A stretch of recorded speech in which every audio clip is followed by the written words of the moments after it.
할렐루야. 사랑하는 성도 여러분, 복된 주일입니다. 오늘 설교 제목은 두 나라입니다. 그리고 오늘 우리 함께 볼 말씀은요, 에스더입니다. 그럼 에스더서는요, 이스라엘이 바벨론의 포로로 끌려가가지고 이제 100년이 지난 페르시아 때에 일어난 사건으로, 오늘 아하스로 왕의 왕후 와스디가 폐위되는 사건으로 이제 에스더는 시작하는데, 이 와스디가 폐위되는 그 원인이 왕이 베푼 잔치가 그 원인입니다. 오늘 에스더서 1장부터 보면요, 계속해서 잔치가 많이 등장합니다. 여러분, 이 아하스로 왕이 된 지 3년 만에 잔치를 베푸는데 아주 큰 잔치입니다. 무려 그 잔치 기간이 180일 동안이나 잔치를 합니다. 180일이면 6개월 아니겠습니까? 6개월 동안 잔치를 하는데 잔치의 목적이 있는 거예요. 왜 잔치를 하냐면 자랑하려고요. 내 왕이 돼가지고 이 나라가 이렇게 영화롭고 이 페르시아가 이렇게 부하고 페르시아가 이 강대한 것을 나타나기 위해서 이 잔치를 합니다. 180 동안의 그 잔치를 끝난 다음에 또 수산에서 잔치를 벌려요. 5절에 보니까 이날이 다음에 왕이 또 도성 수산 대서 인민을 가여 왕궁 후원들에서 7일 동안 잔치를 베풀세. 근데 7일 동안 잔치를 베풀 때 왕이 이제 술에 취해가지고 자랑하고 싶은 것이 또 있는 거예요.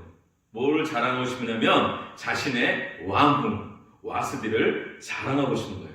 사람들한테. 그래가지고 11절에 보니까 왕후 와스디를 청하여 왕후의 멸류관을 정지하고 왕의 앞으로 나오게 하여 그 아리따움을 뭇 백성과 방백들에게 보이게 하라 하니 이는 왕후의 용모가 보기에 좋음이라 이렇게 했습니까? 왕후가 굉장히 이쁜가 봐요. 이쁘고 아름다워가지고 이 왕이 자랑하려고 왕후 와스디를 나오라고 하니까, 근데 여기 문제가 생깁니다. 이 와스디가 순종해서 나오지 않고 거절해요.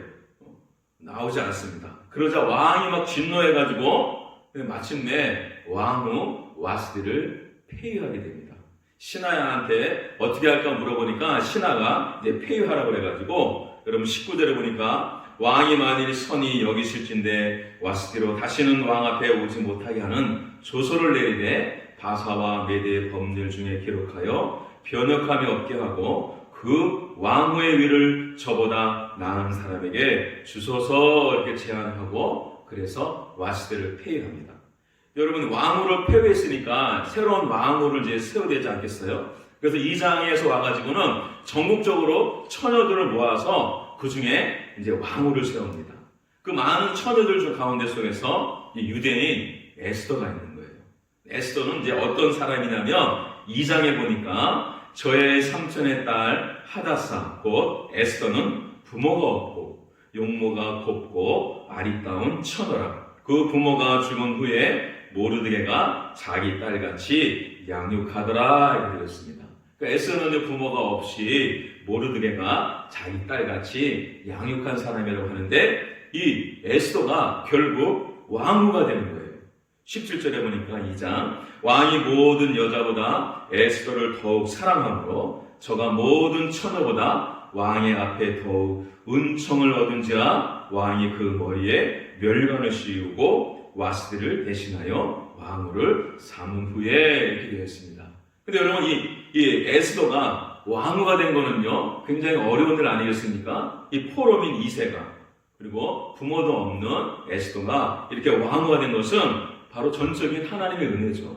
하나님의 은혜라는 것을 몇 군데에서 우리가 알 수 있습니다. 첫 번째로 여러분은 1장 9절에 보면 그 헤게라는 신하가 있는데, 바로 왕후를 뽑는 것을 관장하는 신하가 이 에스더를 보고 굉장히 좋게 보고 은혜를 베풀었다고 합니다. 그러니까 신하도 은혜를 베풀고, 또 우리 2장에서 보면 모든 자에게 괴물 얻더라 그랬습니다. 2장 15절에 보니까 뭔가 이거 다른 말로 하면 모든 보는 자에게 사랑을 받더라. 에스더는요, 모든 사람들로부터 사랑받는 그런 여자였다는 거예요. 그리고 특별히 이제 왕이 모든 다른 여자보다 에스더를 더 사랑하므로 그가 모든 처녀보다 왕 앞에 더 은총을 얻은지라 라고 하면서 사랑받고 은혜를 입었다. 그다음에 은총을 얻었다. 이렇게 하는 것은 포로민 에스더가 대제국 페르시아의 왕후가 된 것은 바로 에스더가 잘나서 그런 게 아니고 전적인 하나님의 은혜임이라는 것을 우리에게 말씀해 주고 있습니다. 한편 이 모르드게도 공을 세웁니다. 아주 대단한 공을 세우는데 우리 2장 21절 22절을 보면 모르드게가 대궐문에 앉았을 때에 문을 지키던 왕의 넷이 빅단과 데레스 두 사람이 원한을 품고 아하수에로 왕을 암살하려는 음모를 꾸미는 것을 모르드게가 알고 왕후 에스더에게 알미 에스더가 모르드게의 이름으로 왕에게 알렌지라라고 해서 이 왕을 죽이려는 반역자들을 모르드게가 알게 돼서 그들을 적발해서 왕에게 보고하고 또한 그들을 왕이 죽이게 되는 겁니다. 그러니까 대단한 왕을 구하는 거예요. 근데 여러분 이렇게 큰 공을 세웠음에도 불구하고 모르드게는 보상 한 푼 안 받는 거예요. 어떤 보상이 없습니다. 23절을 보니까 조사하여 실증을 얻었으므로 두 사람을 나무에 달고 그 일을 왕 앞에서 궁중일기에 기록하니라 되어 있습니다. 그냥 그 일을 기록하기만 하고 어떠한 보상과 또한 어떠한 대가도 없이 그냥 지나가 버리고 말았습니다. 한편 이 3장에서 보면 이제 하만이라는 사람이 나와가지고 이 하만을 그 아하스로 왕이 굉장히 높은 자리로 올립니다. 그러니까 신하들 중에서 최고의 자리로 높여줘요. 3장 1절에 보니까 그 후에 아하스로의 왕이 아각 사람 함무달의 아들 하만의 지위를 높이 올려 모든 함께 있는 대신 위에 두니 이렇게 됩니다. 여러분 그 후에라는 말은 어떤 후에냐면 모르드게가 왕을 살린 후에 우리가 생각하기에 모르드게가 왕을 세웠으면 모르드게를 등용해가지고 신하들 중에 높은 자리에 올려야 되잖아요. 근데 그렇게 상황은 흘러가지 않고 모르드게가 왕을 살렸음에도 불구하고 엉뚱한 사람이 신하들 중에 아주 최고의 자리에 오르는 겁니다. 이스라엘의 대적 아말렉 사람 하만이 오늘 총리의 자리에 오르게 됩니다. 그리고 또한 왕의 명령에 따라가지고 모든 신하가 하만에게 절하게 합니다. 2절 보니까 대궐문에 있는 왕의 모든 신하들이 다 왕의 명령대로 하만에게 꿇어 절하되 그렇죠? 신하들 중에 가장 높은 자리에 있기 때문에 다 절하라고 왕이 명령했어요. 그런데 모르드게는 절하지 않습니다. 오늘 2절에 보니까 모르드게는 꿇지도 않고 절하지도 아니하였다라고 되어 있어요. 하만에게 꿇어 절하라는 왕의 명령을 거스르는 거예요. 왜 그러냐면 오늘 주위에서 신하들이 모르드게에게 당신 왜 그러냐 절해야 된다라고 이렇게 권했음에도 불구하고 모르드게가 듣지 않고 자신은 유다임을 알립니다.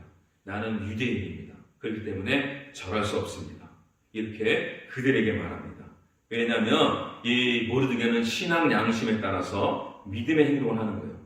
이 하만은 누구냐면 아까도 얘기했듯이 사무엘이 죽인 아말렉 왕의 아각의 후손입니다.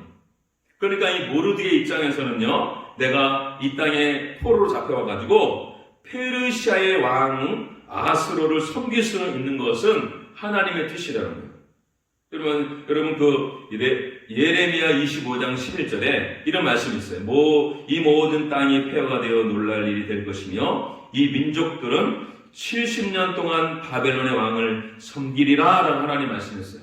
바벨론 왕을 섬겨야 된다. 이것은 아하스로 왕을 섬길 수 있지만 하만에게는 내가 절할 수 없다는 거예요.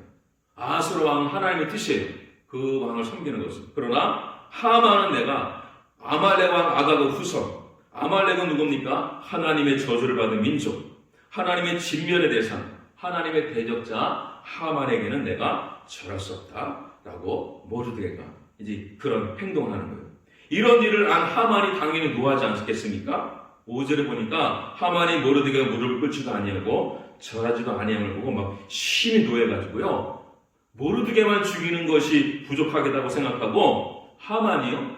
그 온 백성, 그러니까 페르시아에 흩어져 살고 있는 유대인 전체를 이제 멸하고자 하는 계획을 세우게 되는 겁니다. 자, 여러분 오늘 그런 말씀인데 오늘 이 말씀을 통해 가지고요. 오늘 두 나라를 사는 자의 삶의 모습을 우리가 볼 수 있습니다. 어떤 나라요? 첫 번째는 하나님 나라, 이스라엘. 그리고 두 번째는 이 세상 나라 페르시아. 그러니까 모르드게와 에스더는요, 이스라엘과 페르시아 두 나라를 살아야 한다는 거예요. 이들은 하나님의 백성으로서의 정체성을 가지고 페르시아에서 살아야 하는 것입니다. 이것은요, 우리도 마찬가지입니다. 여러분, 우리는요, 하나님의 백성으로서 이 땅에 대한민국이라는 나라에 살고 있는 거예요. 그러니까 두 나라, 이 세상의 나라와 하나님의 나라 백성으로 사는 것이 오늘 어떤 모습인가를 우리가 짐작하게 합니다.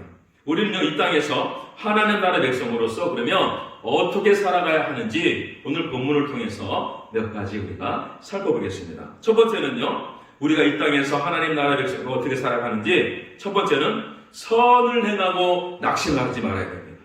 모르드게는요, 넷이 두 사람이 음모를 꾸며가지고 왕을 죽이려 한다는 사실을 알고 에스더를 통해 가지고 왕에게 알리고 오늘 페르시아 왕을 구합니다.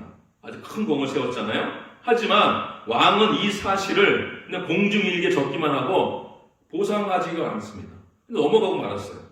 그래, 여러분, 우리가 인생 살아가면서 이렇게 선한 일을 했음에도 불구하고 큰 공을 세웠음에도 불구하고 아무 포상이 없더라도 우리가 우리의 주어진 자리에서 선을 행하고 주어진 일을 충실하게 행할 것을 우리 하나님은 우리에게 그런 삶의 태도를 우리가 원하시는 거예요.